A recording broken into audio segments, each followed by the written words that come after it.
New developments on a story we first brought to you last week. Some former volunteers and staff of the Harrisburg Area Humane Society want to see change. The dog named Pursuit was taken away from the shelter by a volunteer last week, avoiding planned euthanasia.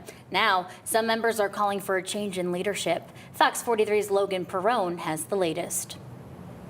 8 former volunteers and 3 former staff members from the Humane Society of the Harrisburg area are sounding the alarm over what they say are missteps and mistreatment by management, including the executive director. Some asked to remain anonymous over fear of retaliation. And now that I have heard and read all of the stories of the other staff and volunteer and just realized how awful it really was there, I'm glad that people are coming forward. The group shared stories and concerns that animals were not and are not properly cared for. The physical and mental health of the dogs has not been a priority for years. Complaints range from dogs not being let out for days on end during the COVID-19 pandemic to a group of cats being, quote, no longer worth the effort. One former staff member read from her 2015 resignation letter. I also cannot, in good conscience, work in an environment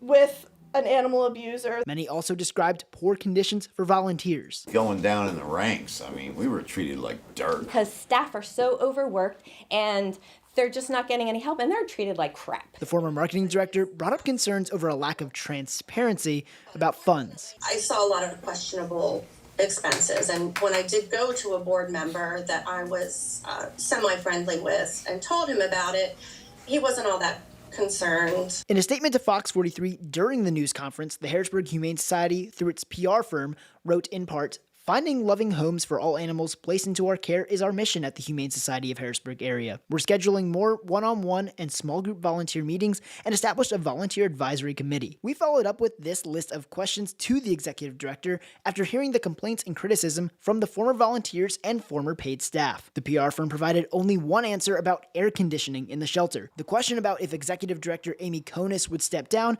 was not answered. It's what this group is demanding. Yes. And the board. Logan Perrone, Fox 43 News.